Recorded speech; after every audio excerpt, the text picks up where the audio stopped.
Hi guys, my name is Claudia Silva. I'm originally from Brazil and I live in Beverly Hills because of the show. I'm a huge fan of 90210 and I guess I moved to the US because of it, inspired by it.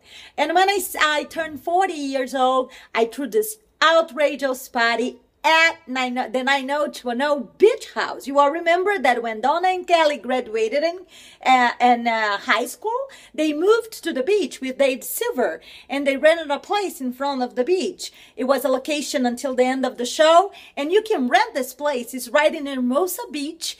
And we all gathered there from Friday to Monday morning.